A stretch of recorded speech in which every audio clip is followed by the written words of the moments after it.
계시록의 두 번째 묵시, 이제 11번째 시간. 지금 전에 말씀드린 것처럼 두 번째 묵시가 좀 시간이 길어진다고 그랬죠. 분량도 많고요. 자, 이제 오늘은요, 좀 생각을 해야 할 부분이 있습니다. 그 천사에 대한 부분인데, 앞주에 제가 그 황충을 말씀드릴 때 두 번째 화가 천사에 의해서 두 번째 화는 진행된다라고 말씀드렸어요. 이제 그게 그 한글 성경에서는 천사로 번역이 됐는데, 사실 오늘 좀 그 부분을 조금 진지하게 좀 다루어 볼 필요가 있습니다. 일단 그 슬라이드 들어가서 제가 좀 더 구체적으로 말씀드릴게요. 네, 그래서 오늘은 두 번째 화의 그 시작, 그 부분을 볼 거고요. 여기 이제 그 유브라데라는 그 강에 결박당해 있는 한글 성경은 네 천사로 되어 있어요. 그런데 제가 약간 용어를 좀 바꾸어서 번역을 했죠. 네 사자. 이제 제가 이 부분 슬라이드 가서 말씀을 드리겠지만은 그리스어 그 앙겔로스라고 하는 것, 영어 에인젤이 그리스어 이제 앙겔로스에서 왔는데 성경에서 그 앙겔로스라고 하는 게 꼭 천사로만 쓰이진 않습니다. 사자라는 의미도 있어요. 그러니까 하나님의 사자도 되고 혹은 악한 어떤 사탄의 사자도 되기도 하고 사자라는 의미. 저희가 그 앞 시간에 보았던 황충도 그 사자, 거기는 또 앙겔로스인데 한글 성경에서 거기는 사자로 번역을 했어요. 천사로 번역을 안 하고. 그러니까 아마 황충에 대해서는 어떤 부정적인 이미지를 가지고 번역을 한 것 같고, 여기 두 번째 화를 말할 때 유브라데 강에 결박했다라고 돼 있는데 결박했다가 아니라 피동태 문장이에요. 수동태 문장. 결박당해 있는 앙겔로스. 근데 여기를 좀 긍정적으로 번역하신 분들이 긍정적 이미지로 본 것 같아요. 그래서 천사로 여기는 번역을 했어요. 자, 이 부분을 이 부분 슬라이드 가면 조금 더 좀 저희가 생각을 좀 하고 그리고 좀 다루어야 할 필요가 있습니다. 그리고 이제 세 번째 슬라이드에서는 첫째 화하고 둘째 화의 그 심판을 비교를 할 거예요. 그러면 여기 이 앙겔로스를 사자로 번역을 해야 할 거냐, 천사로 번역을 해야 할 거냐, 이 부분도 조금 더 선명해집니다. 조금 더 클리어해져요. 그리고 이제 마지막 네 번째는 그럼에도 불구하고 나머지 3분의 2, 심판을 받지 않는 3분의 2가 끝까지 회개하지 않는 것이 아니라 회개하지 못하고 있는 그런 상태를 저희가 볼 수 있어요. 자, 하나씩 좀 보시죠. 먼저 이제 둘째 화의 그 심판이 무엇으로 시작되는가 하는 것이죠. 여기 이제 9장 12절을 보시면은 첫째 화, 이제 저희가 앞 시간에 보았던 그 황충으로부터 시작된 첫째 화는 이제 지나갔고 이후에 두 개의 화가 더 올 것이다. 이렇게 12절에서 말씀을 하셔요. 그럼 이제 둘째 화는 어디에서 시작되느냐?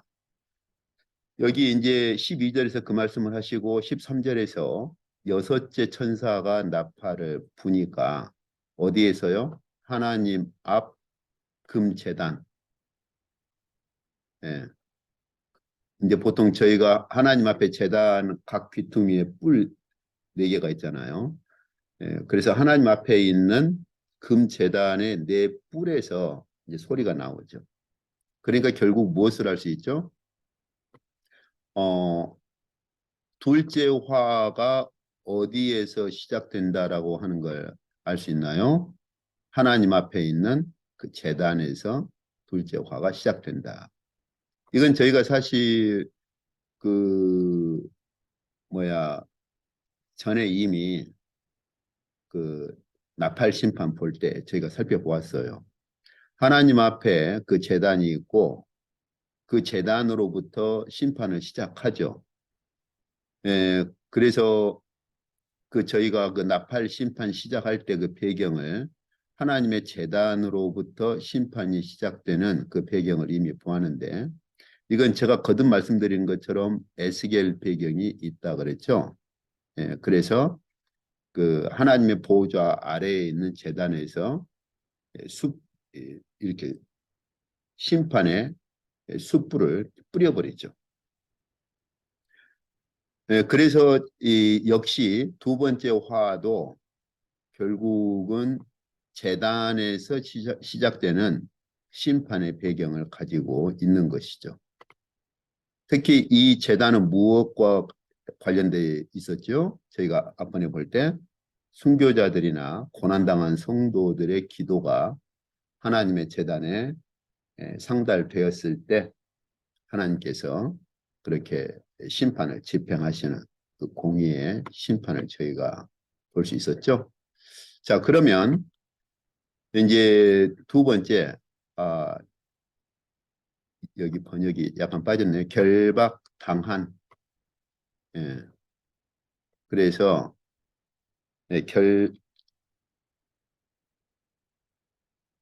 결박당한 내 사자, 이렇게, 미안합니다. 결박당한 내 사자, 이렇게 번역을 해야 돼. 결박한 내 사자, 이렇게 능동태로 번역을 하면 안 됩니다. 그리스 성경은 피동태로 돼 있어요. 결박당한 내 천사, 이렇게. 왜 이게 그 능동태하고 피동태하고 뭐 그렇게 얼마나 큰 차이가 있느냐 그렇게 생각하시는지 모르겠는데,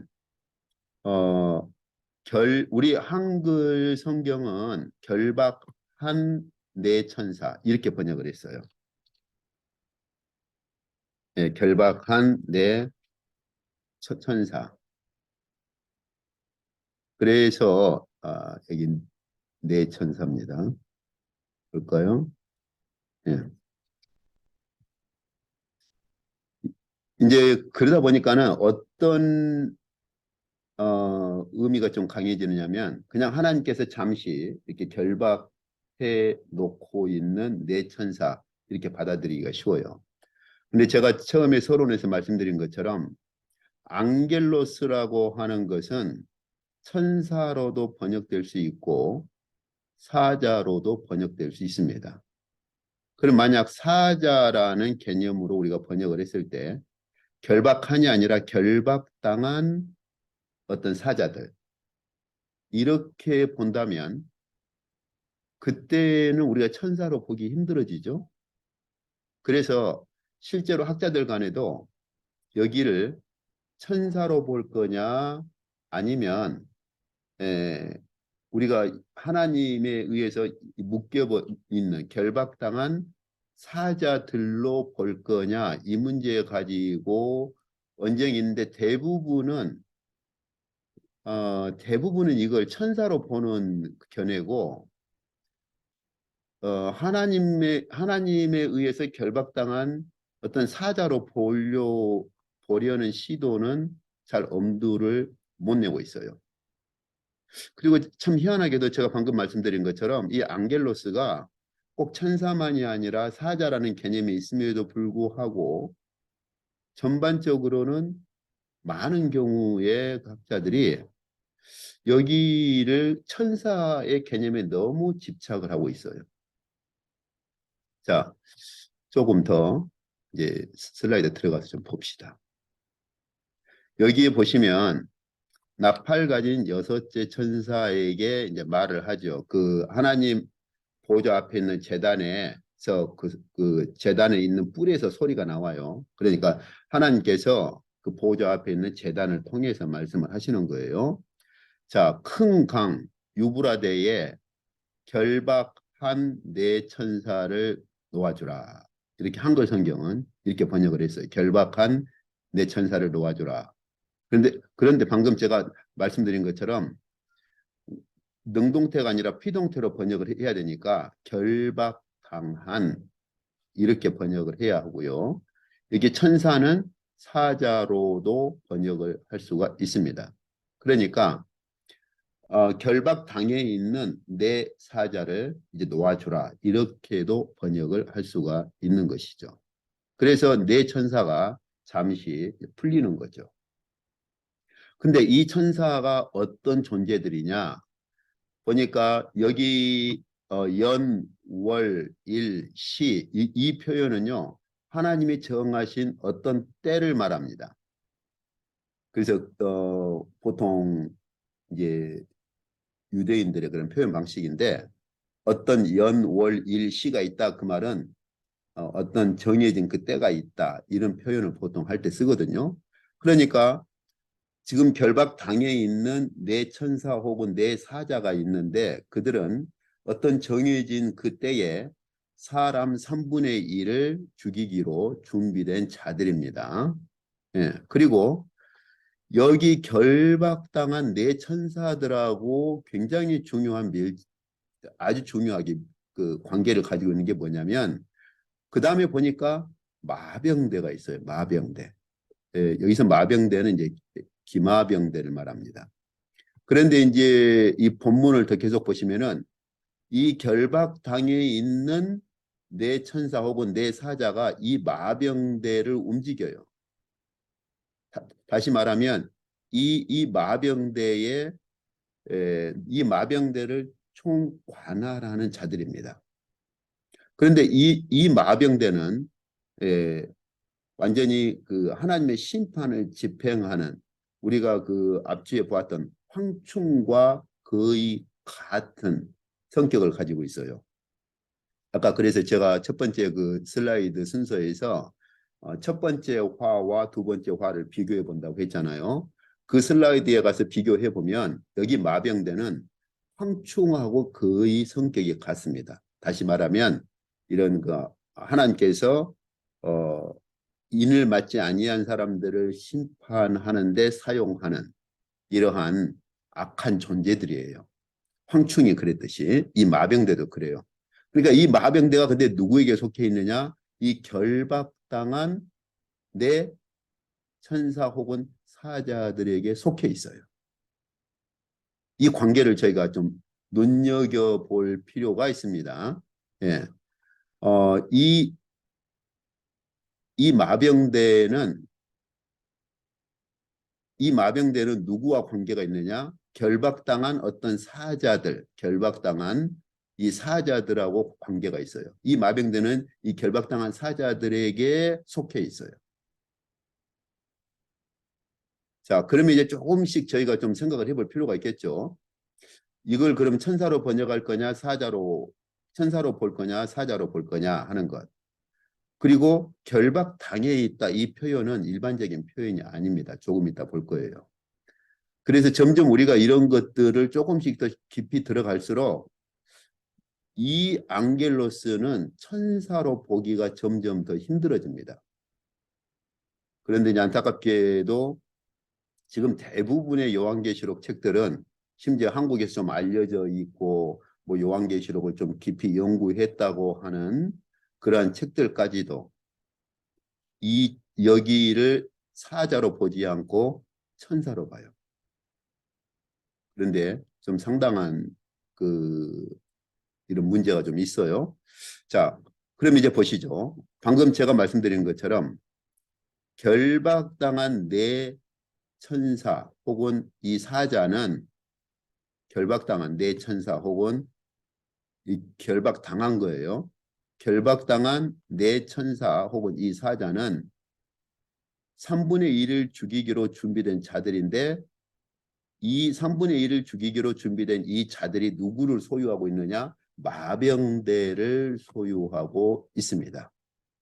마병대를 소유하고 있어요.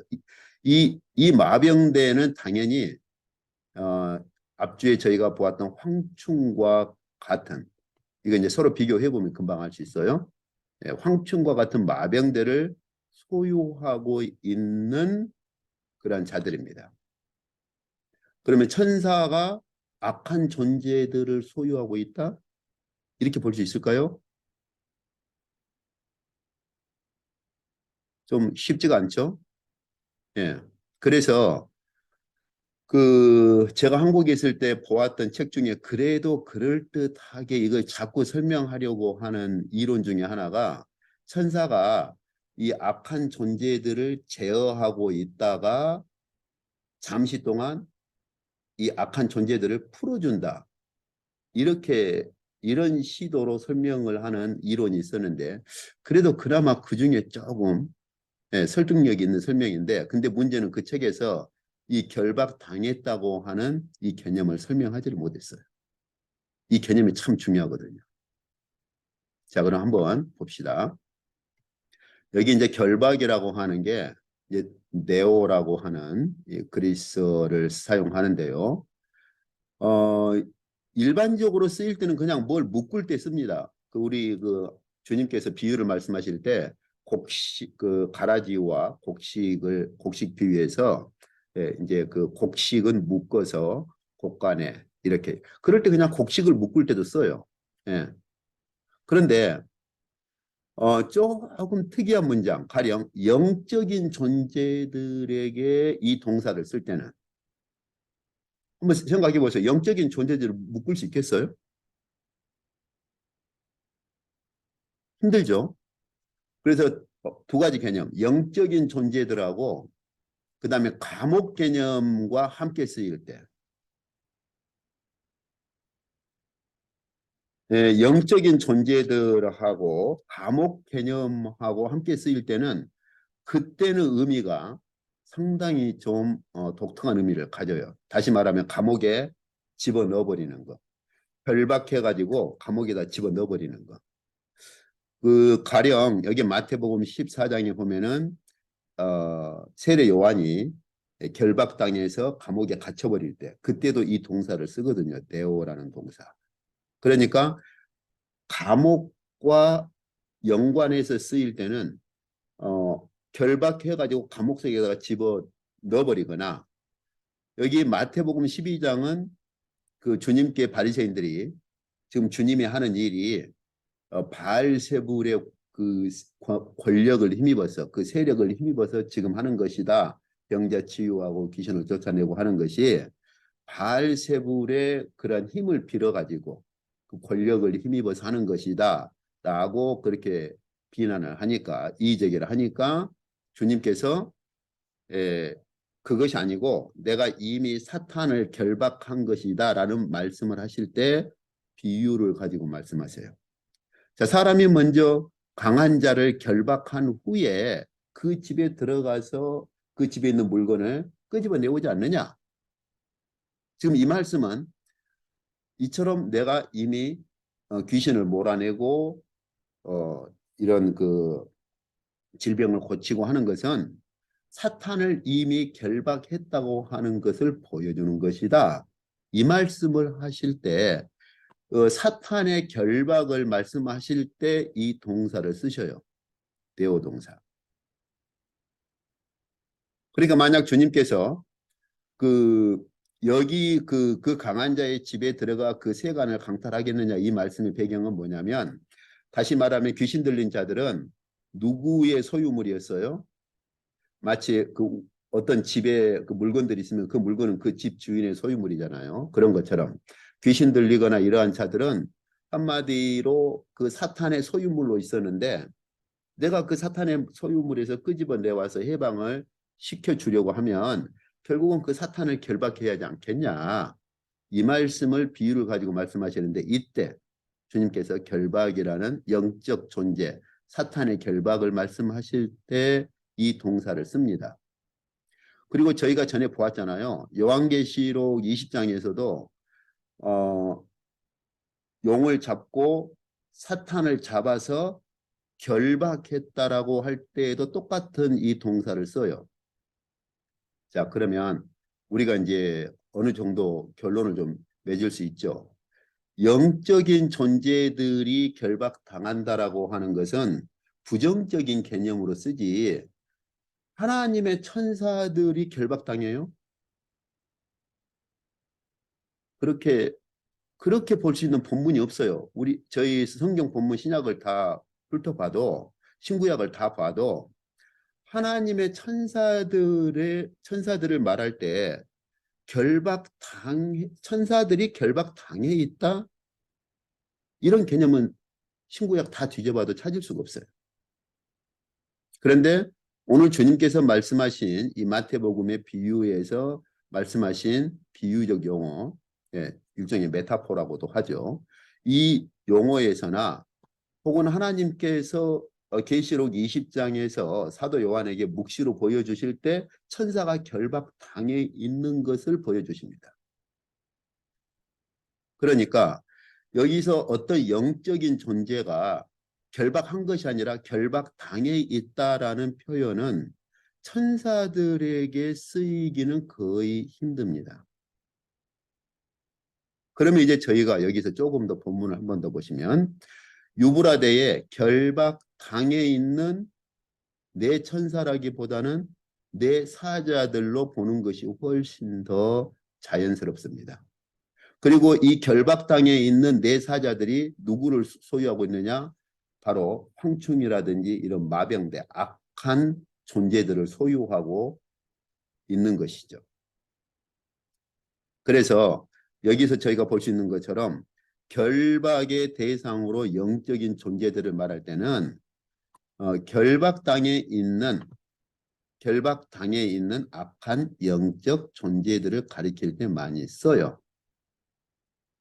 그래서 이 결박당에 있는 악한 영적 존재들을 잠시 풀어줘 가지고 인 맞지 아니한 자들을 심판하십니다. 이게 바로 계시록 9장 앞 시간에 저희가 보았던 첫째 화에서도 그렇고 두 번째 화에서도 나타나는 공통적인 것들이죠. 예. 그러니까 앞뒤에 저희가 무저갱에 갇혀 있다가 결박당해 있다가 잠시 풀려난 황충도 그랬었잖아요. 성격이 같은 것이죠. 그래서 오늘 제가 처음에 시작할 때 좀 오늘은 좀 생각을 좀 해야 할 그러한 요소들이 있다고 말씀드린 게 이것 때문에 그래요. 그런데 안타까운 게 아마 서점에 가셔서 계시록 책들을 훑어보시면 이 본문 특히 훑어보시면 아시겠지만은 대부분이 그냥 결박한 내 천사들 이 개념으로 접근해 가지고 그냥 하나님께서 잠시 묶어둔 내 천사들로 이게 보거나 혹은 그나마 조금 씨름한 해석이 뭐냐면은 이 악한 존재들을 천사들이 제어하고 있다가 심판 때 잠시 풀어주는 것이다. 이 이론이 조금 더 설득력이 있는데 문제는 그럼 이 네 천사들이 결박당해 있어요? 이 결박당해 있다라고 하는 이 개념을 설명하기가 너무너무 힘들어요. 그래서 저희가 방금 보신 것처럼 이미 결박당해 있는 악한 사자들이 하나님께서 이를 맞지 아니한 자들을 심판하실 때 그러한 자들을 잠시 풀어줘서 심판의 도구로 그러한 자들을 쓰시는 것이 황충에서도 그렇고 여기 두 번째 화 결박당해 있는 내 사자들을 사용한다는 이 개념에서도 그렇고 거의 매우 이 개념이 자연스러운 개념인 것이죠. 그래서 인을 맞지 아니한 자들의 3분의 1을 심판하실 때는 하나님께서 결박당해 있는 악한 영적 존재들을 잠시 풀어가지고 그들을 심판을 하시는 것이죠. 자, 그러면 이제 첫째 화하고 둘째 화의 심판을 한번 비교를 해볼까요? 자, 여기 그 첫째 화 다음에 둘째 화에서 그 마병대를 묘사한 것들인데요. 그 말들이 있고요. 그 말들 위에 탄 자들이 있습니다. 그런데 여기서 심판이 세 가지 요소를 가지고 집행이 돼요. 하나가 뭐죠? 여기 보시면 불, 그죠? 그 다음 연기, 그 다음 유황. 예, 이 세 가지 재앙. 이 세 가지 재앙을 가지고 3분의 1을 죽입니다, 이제. 저희가 그 앞 시간에 보았던 황충에서는 죽이지는 않고 거의 차라리 죽었으면 좋겠다. 이 정도의 고통을 먼저 주죠. 이 정도의 고통을 당하게 하고 난 다음에 이제 드디어 두 번째 결박당한 사자들을 풀어줘 가지고 그래서 3분의 1을 죽이는 걸 볼 수가 있는 것이죠. 예, 그래서 여기 이제 첫째 화하고 둘째 화를 한번 비교를 해보시죠. 그런데 잠깐요. 예, 여기 비교할 때 제가 유브라데 강의 개념을 조금 더 설명을 하겠습니다. 첫째 화는 이 황충들로 하나님께서 황충들을 사용해서 심판을 하시는 거고요. 둘째 화는 마병대 혹은 기병대를 사용해서 심판하시는데요. 이 첫째 화의 통치자가 누구냐? 저희가 앞 시간에 보았잖아요. 무저갱의 사자인데 히브리어로는 아바돈이라고 말하고 그리스어로는 아폴리온이라고 말을 한다는 것이죠. 그러니까 이 황충들의 그런 지배자는 무저갱의 사자입니다. 반면에 둘째 화는 기병대거든요. 기병대인데 이 기병대의 지배자가 누구냐? 유브라데에 결박한이 아니라 결박당한 내 천사 혹은 내 사자가 이 기병대의 기병대를 다스리고 있고 기병대를 소유하고 있는 것이죠. 그래서 여기 보시면 결박당한 내 사자, 결박한이 아니고 결박당한 내 사자인데 여기 왜 그러면 하나님께서 그 묵시에서 사도 요한에게 이 결박당한 내 사자를 유브라데에 있는 것으로 묘사를 했느냐? 구약에서 유브라데 배경은 좀 이 계시록하고 배경이 좀 달라요. 예. 그런데 계시록에서는 하나님께서 묵시에서 유브라데 강을 사용하실 때는 여기서 보실 수 있는 것처럼 심판이 시작되는 장소로서 이 묵시에서 유브라데 강을 사용하십니다. 특히 이제 대접 심판도 그래요. 여섯째 천사가 그 대접을 유브라데에 쏟는다. 이렇게 하나님의 대접 심판을 쏟는 심판의 장소가 어디냐? 이제 유브라데 강입니다. 그러니까 이 유브라데 강은 긍정적인 장소가 아니에요. 악한 장소이고 하나님의 심판이 시작되는 장소이고 그 악한 장소에 내 사자가 결박되어 있는 겁니다. 그 장소에.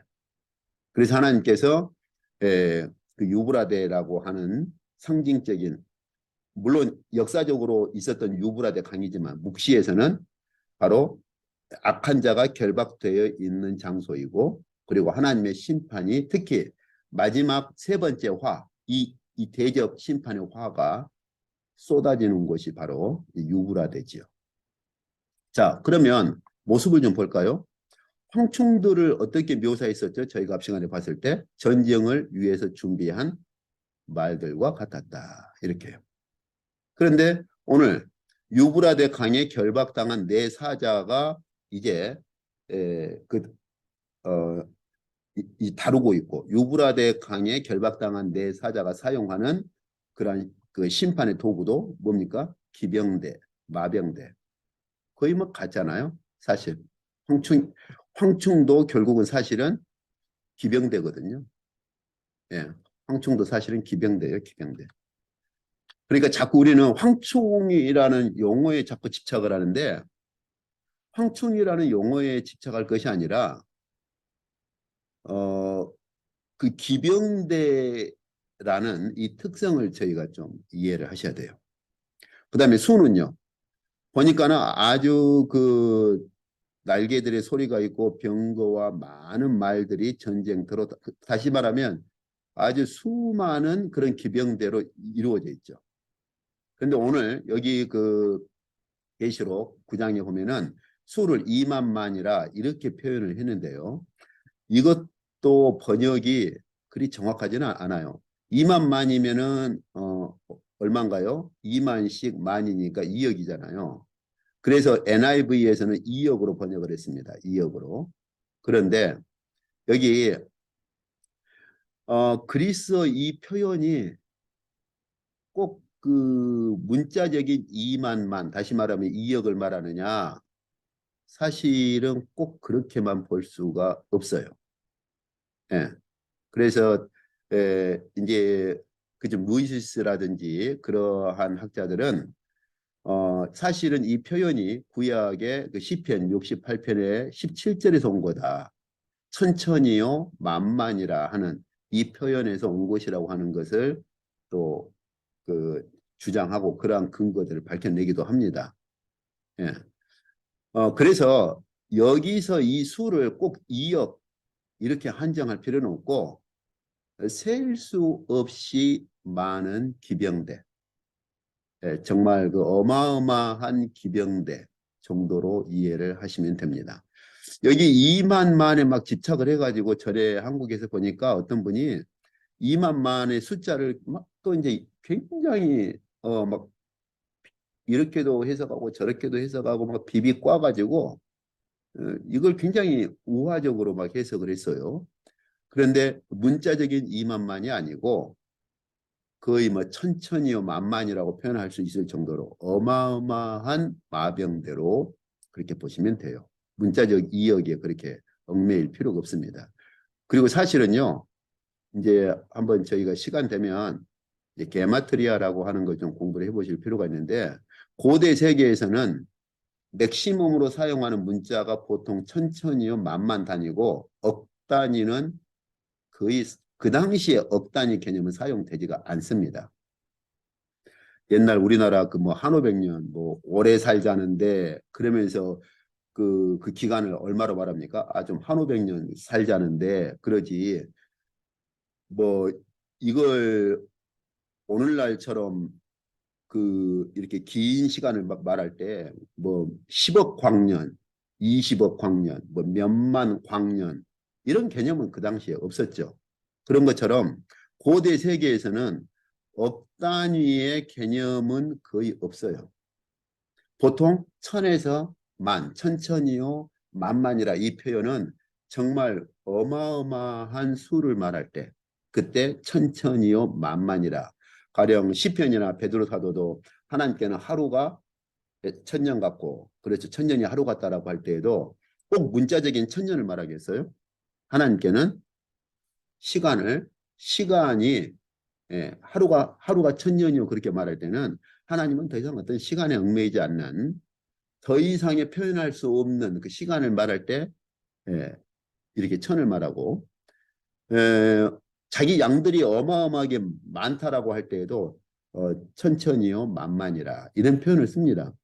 그럼 왜 뭐 2만, 5만, 10만도 있는데 꼭 천천히요 만만만 쓰느냐? 그 당시에 사용하는 숫자를 사용하는 그 개념들이에요. 하나님의 병거가 꼭 천천히요 만만뿐이겠어요? 근데 그 당시에 표현할 수 있는 숫자적인 표현이죠. 그러니까 이것을 2만만으로 해가지고 2억으로 이렇게 자꾸 보려고 하면 그 당시의 문화라든지 그 당시의 배경하고는 굉장히 동떨어진 것이죠. 2억이라는 개념, 여러분 고대 세계에서 2억이라는 개념을 쓸 수 있었겠어요? 근데 자꾸 오늘날 우리들의 시각에서 자꾸 보려고 하니까 그런 거고, 그래서 시편에서 천천히요 만만이라고 하는 이 배경에서 유래한 표현이라고 하는 그러한 주장이 훨씬 더 설득력이 있는 것이죠. 그 다음에 이제 머리를 보니까 어때요? 황충이 곧 누구라고요? 기마병 말들인데 그 말들을 보니까는 머리에 금 같은 관을 쓰고 있고 얼굴은 말의 얼굴이 아니라 사람의 얼굴을 하고 있고 그다음에 그 여자의 머리털 같은 머리털이 그렇게 덮여 있고 근데 말의 그 말들 그 황충들 즉 그 말들의 이빨을 보니까 사자 이빨처럼 그렇게 생겼다는 것이죠. 여기서도 보면은 거의 비슷하죠. 문자적으로 읽지는 않더라도 윤곽은 거의 비슷합니다.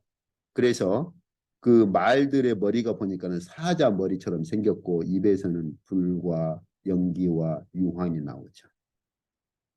그리고 이제 이 호심경이란 말을 오늘날 시대에서 쓰는지 모르겠어요. 저는 이 호심경이란 말이 제 시대에서도 잘 안 들어봤던 것 같고 참 어려운 말이에요. 흉갑은 보통 쓰잖아요. 우리 갑옷 입을 때 가슴을 보호하는 흉갑. 근데 호심경 이 말은 굉장히 참 어려운 말이죠. 예. 그래서 이 황충을 보니까 그 말 그 가슴에는 흉갑, 철로 된 그 흉갑이 이렇게 예, 씌워져 있었던 것이죠. 근데 여기 그 이 유브라데 강에 결박당한 네 사자가 데리고 있는 기마병은 성격이 좀 다르죠.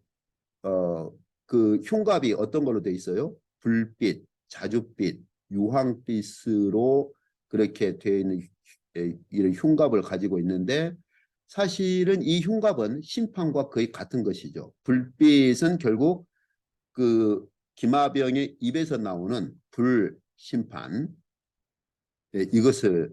이것과 함께 예, 이제 매치가 되어 있는 것이죠. 그 다음에 그 자줏빛 하고 있는 흉갑에 그 자줏빛이 있는데 그 자줏빛은 바로 연기하고요 일치가 되고 있고요. 유황빛을 그 흉갑에가 불빛, 자줏빛, 유황빛이 이렇게 어우러져 있는데 유황빛은 바로 그 기마병의 입에서 나오는 유황과도 그렇게 일치가 되는 것이죠. 그래서 그 유브라데 강의 결박당에 있는 네 사자가 부리는 이런 그 기마병대를 보니까 예, 그 불빛, 자줏빛, 유황빛으로 되어 있는 흉갑을 입고 있는데 입에서 바로 불과 연기와 유황을 내뿜어서 3분의 1을 죽이는 것이죠. 자, 그리고 이제 그 심판의 도구로 뭐를 씁니까? 꼬리를 쓰거든요. 꼬리. 예, 이 꼬리를 보시면은 정갈과 같은 꼬리이고 쏘는 이러한 살을 가지고 있다는 것이죠. 그런데 여기 기마병을 보니까 기마병도 비슷해요. 그래서 그 기마병이 사람들을 심판할 때 사용하는 힘이 입과 꼬리에서 나옵니다. 입에서는 뭐가 나와요? 불, 연기, 유황이 나오죠.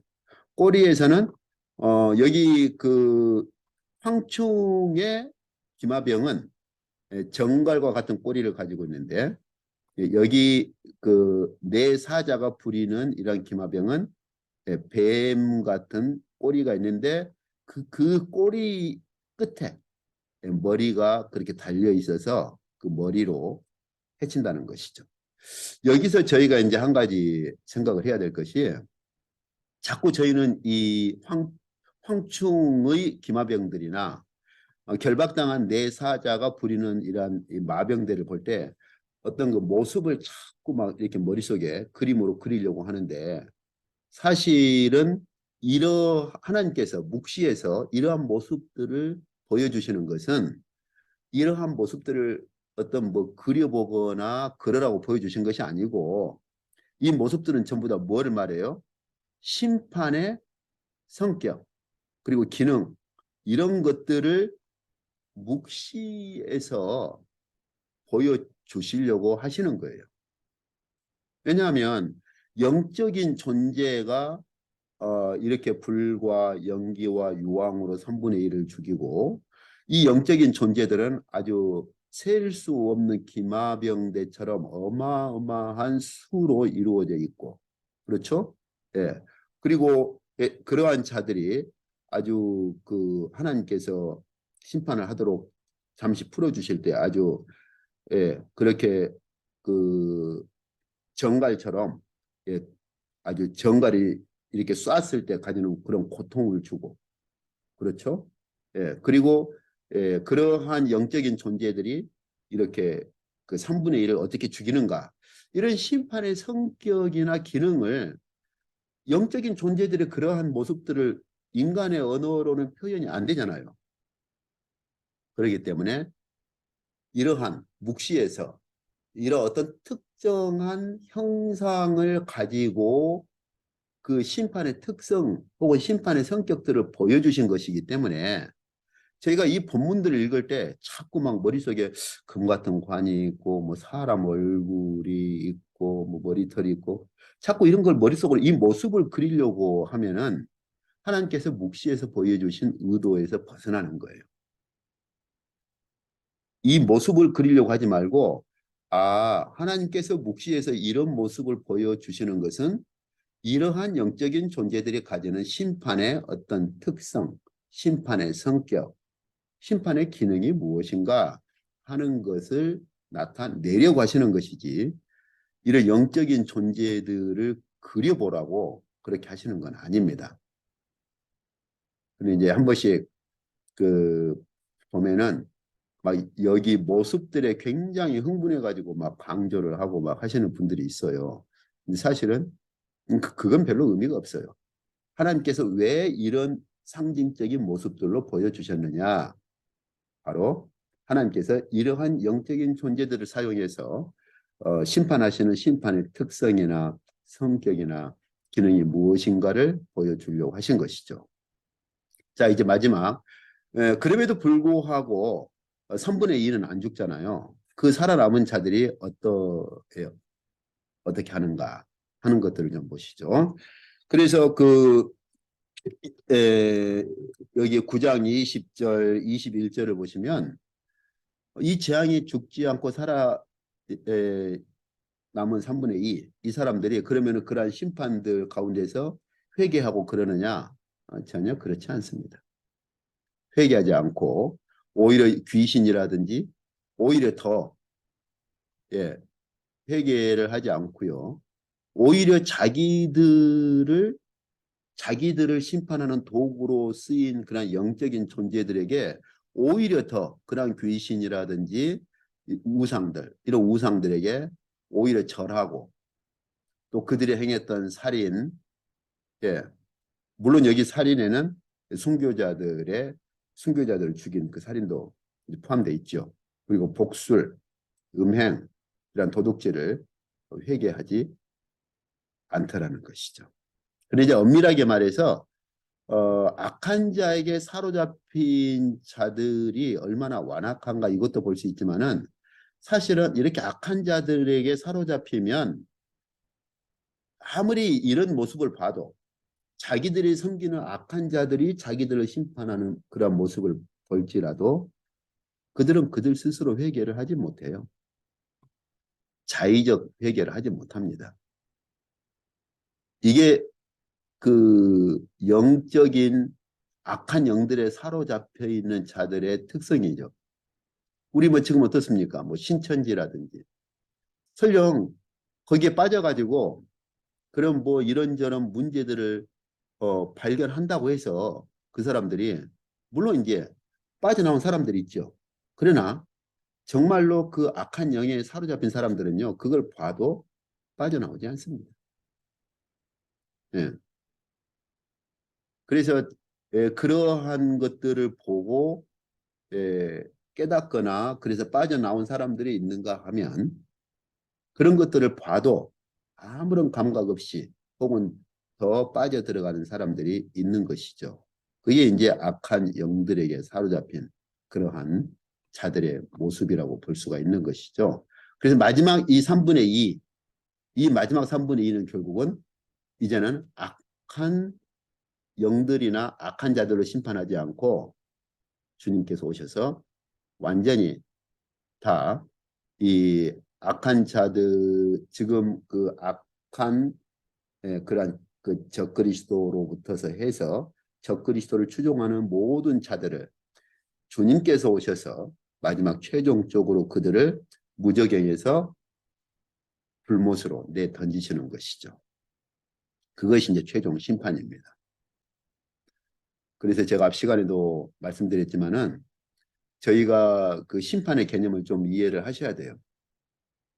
주님 재림하시기 전까지 정말 그 그리스도를 영접하지 않고 악한 자들이 그들이 죽었을 때 어떤 심판을 받느냐? 바로 영원한 불못으로 가느냐? 그렇지는 않아요. 어디로 가느냐? 무저갱으로 내던져지는 것이죠. 무저갱에 갇혀서 그 무저갱에서 바로 그 무저갱을 관할하고 있는 그런 사탄, 무저갱의 사자에게 고통을 계속 받고 있습니다. 언제까지요? 주님 재림하실 때까지. 그 고통받는 자들이 이제 주님 재림하실 때 영원한 불못으로 내던져지는 것이죠. 이 개념을 저희가 이해를 좀 하셔야 됩니다. 자, 이제 정리를 해보시죠. 하나님께서 그 전체가 아니라 3분의 1 심판, 이 3분의 1 심판은 결국 누굽니까? 인을 맞지 않은 자들. 그래서 제가 앞 시간에도 말씀드렸잖아요. 이 묵시의 예고에서 누구를 먼저 보여줬어요? 인 맞은 자들. 14만 4천. 예. 그래서 하나님께서 묵시 예고에서 하나님께 인을 맞은 14만 4천이 현재 어떤 상태에 있고 그들이 누구냐를 보여주시고 나서 이제 하나님의 심판으로 들어갈 때 그러면은 인을 맞지 아니한 자들에게 어떻게 그리고 어떠한 심판이 집행되느냐를 보여주시는 거예요. 그렇죠? 그래서 이 나팔 심판에서부터 시작되는 인을 맞지 아니한 자들에 대한 심판을 보여주시려고 묵시 예고에서는 반대로 인을 맞은 자들을 배경으로 먼저 보여주신 겁니다. 그들이 이제 14만 4천이고 그 14만 4천이 하나님께 인을 맞은 허다한 무리라고 하는 것을 보여주신 거죠. 그러니까 저희가 그 계시록의 그 묵시 예고를 볼 때 하나님께서 인 맞은 자들을 인을 맞은 자들을 묵시 예고에서 보여주셨다면 그렇다면 심판에서는 인을 맞지 않는 자들을 하나님께서 어, 그러한 자들에 대해서 다루시겠구나. 그러한 자들에 대한 심판을 보여주시겠구나. 이런 흐름을 저희가 보고서 계시록을 읽으셔야 됩니다. 그리고 두 번째, 그래서 이 인을 맞지 않는 자들 중에 3분의 1을 심판하실 때, 인 맞지 아니한 자들 중에 3분의 1을 심판하실 때 하나님께서 악한 자들의 왕, 사자, 무저갱의 사자를 사용하시죠. 그러니까 여기서 앙겔로스, 에인젤은 여기서는 또 사자로 번역을 했어요. 그러니까 참 언어라는 게 그렇잖아요. 무저갱의 천사 그러면 잘 이해가 안 된단 말이죠. 그러니까 똑같은 단어인데 여기서는 이제 사자로 번역을 했단 말이에요. 그러면 여기서도 결박당한 악한 영적 존재들인 내 천사 안 맞잖아요. 그죠?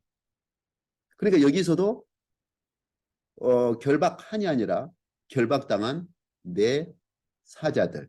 근데 이 결박당한 내 사자들이 어디에 있어요? 하나님의 심판의 장소인 유브라데 강에 있는 것이죠. 네, 그래서 그 풀어주라고 그러죠. 풀어주라고 그러죠.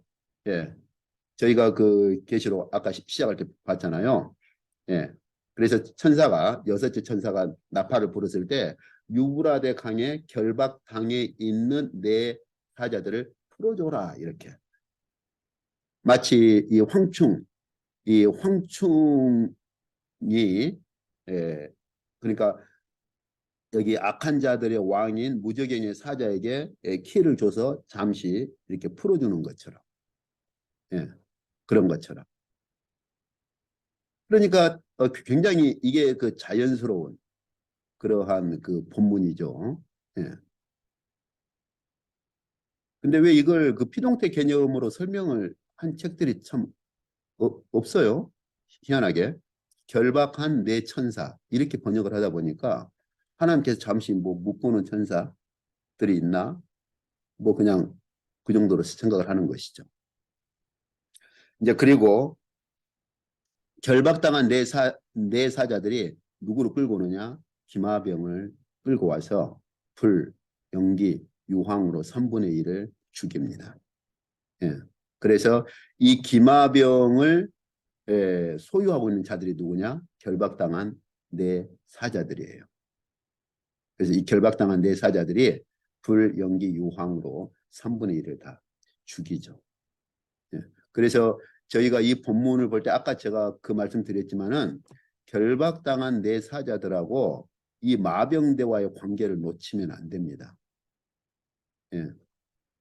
물론 제가 아까 말씀드린 것처럼 그래도 자꾸 이걸 극복해 보려고 천사들이 어떤 악한 영적 존재들인 기마병을 제어하고 있다가 잠시 풀어준다. 이렇게 그나마 보려고 하는데 그럼 왜 그 천사들이 결박당해 있느냐? 악한 영적 존재가 결박당하는 것처럼 그것에 대해서는 설명한 책이 없어요. 그러니까 자꾸 어떤 이론을 먼저 만들어 놓고 자기 생각 틀을 만들어 놓고 그 생각 틀에다가 자꾸 본문을 끌어오려고 하면 좀 억지를 부리게 돼 있어요. 예. 이제 그리고 마지막으로 그럼에도 불구하고 그 살아남은 3분의 2 입맞지 아니한 자들 중에 살아남은 3분의 2는 스스로 회개를 하지 못하고 오히려 더 귀신이나 우상에게 절하고 자기들이 행한 살인이나 이런 복술, 음행, 도둑질을 끝까지 회개를 못하는 것이죠. 이것이 저희가 이제 첫 번째 화, 두 번째 화에서 볼 수 있는 것들입니다.